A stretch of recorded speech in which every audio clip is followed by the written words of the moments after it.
What's up guys, my name is Paul Del Vecchio, and in this video I want to show you how I did the 3D animation, lighting, rendering, compositing, video editing, and motion graphics. It's a lot for this Apple Airpods promo. Let's go. One of the first things I did was position the AirPod and camera.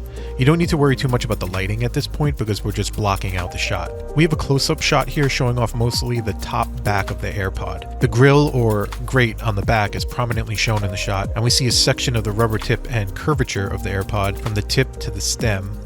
This is done on purpose because as the second shot of the promo, it's revealing a little bit more about the design of the AirPod. It's important not to reveal the whole product at the beginning because then you have nowhere to go. So we start in a close-up with heavy backlighting and move the camera down slightly to show off a little bit more of the design.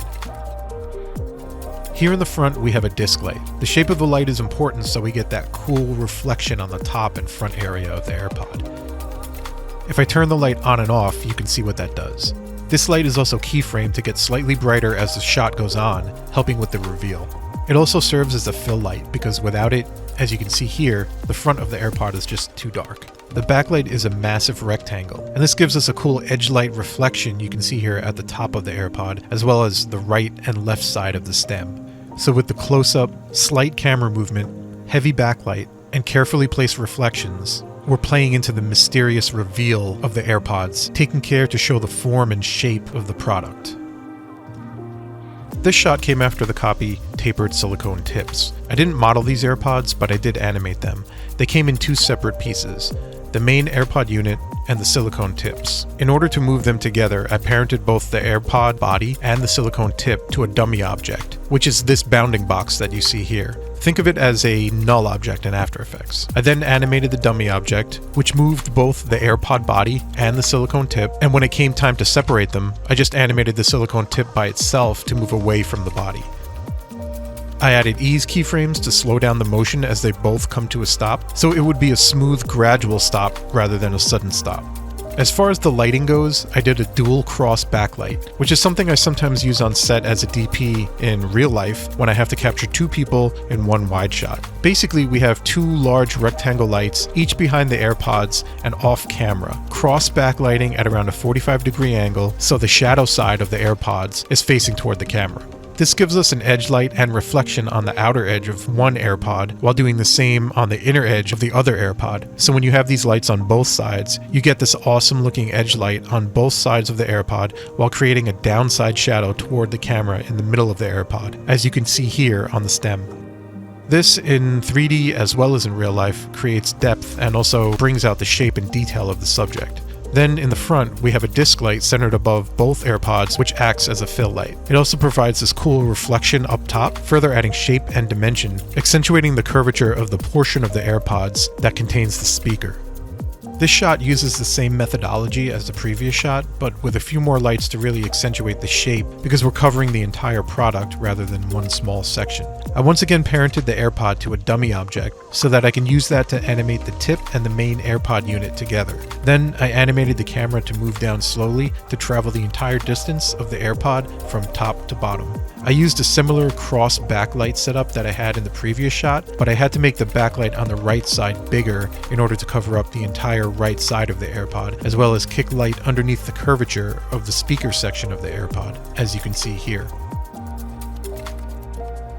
You'll also see here that there's a large square light on the right. This was placed closer to the AirPod so that I can get a softer light from a larger source to wrap around the AirPod, so it's stronger on the right side and the shadow slowly wraps around to the left side. The large size of the light and proximity to the AirPod help with the roll-off. I also turned off effect specular and effect reflections for this light, so I wouldn't get a double specular and a double reflection on the right side since the backlight was already providing a reflection. So the only thing this light does is affect the diffuse lighting. Not something we can do in real life, but since we're in 3D, we can do impossible things to make this product look better. But the main purpose of this light is to highlight this divot, which is fundamental to the controls of the AirPod. Without this light there, you wouldn't be able to see the divot, but with the light there creating brightness and shadows, you can see there's an indentation to the surface of the stem. There's a bright section, and when it curves into the indentation, it creates a shadow. It gets slightly brighter, the light catches where it curves out of the divot, and then creates shadow as it curves around the other side of the stem. and this light really accentuates the shape of that indentation, which is again fundamental to the control of the AirPod. I know that might seem a little crazy, but these are the types of things you have to consider when doing 3D product cinematography. If you're losing detail and not highlighting the sections that are important, especially something so fundamental to the control of the actual AirPod, then you're not giving the audience the full story, and they won't know what's special about this product. You'll also see that I moved the disc light to be directly on top of the AirPod, so we can get a better looking reflection on top.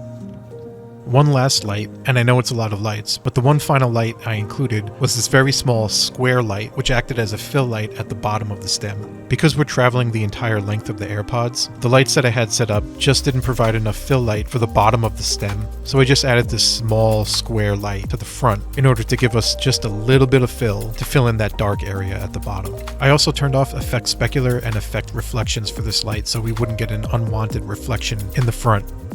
And finally, I made the light invisible so it wouldn't block the view of the camera. This shot is similar to the other shot, so I won't dive too crazy into the lighting. It's the same cross backlight as the previous shot, but I turned off the light on the right side. I also moved the front disc light from directly above to a similar placement on this shot where the silicone tips move away from the AirPods. No deep reasoning here, I just like the way it looked better. Shutting off the backlight on the right gave me a downside on the right hand side, as well as allowing a pattern of dark then light when the AirPods settle into place and overlap each other. I didn't feel an edge light on the right side was necessary, and I think in this shot it looks better without it. As far as animation goes, since the AirPods were already parented to separate dummy objects, I placed the AirPods where I wanted, then I parented the dummy objects to a master dummy object, and then I animated the master. I took care to place the master evenly between the two so that when the AirPods rotated, they would rotate from a pivot point at the center of both of their locations rather than their individual locations. This allowed for one AirPod to spin in front of the other. As far as compositing and effects, the first 3 shots have no effects on them. For this shot, I added depth of field and a slight curves adjustment to increase the contrast to match the previous shots. For depth of field, I used a plugin, and I'm going to butcher this, but it's called Fruschliff, which is probably the wrong pronunciation, but you can Google it. It's a great plugin for depth of field. Basically how it works is that you can pick the point that you want in focus. First, you have to specify the Z depth paths from your 3D app. It's basically a grayscale image where the brighter parts of the image are in focus and the darker parts are out of focus. Using a pointer, you can select where you want the focus plane to be. You can also increase and decrease the amount of blur using the radius control, and if you want a sharper fall off, you can add a levels adjustment to the Z depth pass and crunch the blacks and whites to get the effect that you need. I want a gentle, more realistic fall off, which in my opinion feels more elegant and fits the mood of the spot. Again, the emotion and the feel is what you're going for, and everything you do should be to reinforce that. At least, that's my opinion anyway. For this shot, I did the same thing as the previous shot, but I keyframed the focus point to go from one AirPod to the other, so the one that's in front is always in focus. There's also a curves adjustment in order to even out the contrast between shots. The motion graphics portion is pretty standard here. It's just very simple text animations, mainly animating the position of the text. Tapered silicone tips has a bubbly bulge kind of effect, and that's just the Liquify plugin included in After Effects. I set the distortion using the bulge tool, and then animated the distortion mesh offset to slide across the entire word. I then used a linear wipe to follow the bulge effect and wipe off the text. I copied both of these effects from the tapered text layer to the silicone text layer so that the bulge effect and the linear wipe would line up, creating this effect that's sort of a bulge and a wipe combined that transforms the word tapered into the word silicone in a seamless way. The word tips was just changing the scale value using hold keyframes so that the scale value would jump to the music beats rather than scale up continuously. I have one glitch effect in here, and it's from the Sapphire digital damage effect.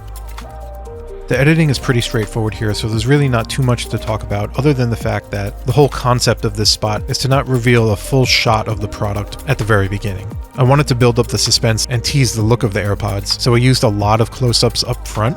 So once we see a full shot of the product after the phrase tapered silicone tips, then we go back into a somewhat close-up shot that actually reveals the control portion of the AirPod, and then the last shot is 2 of them rotating so you really get the full picture of what they look like.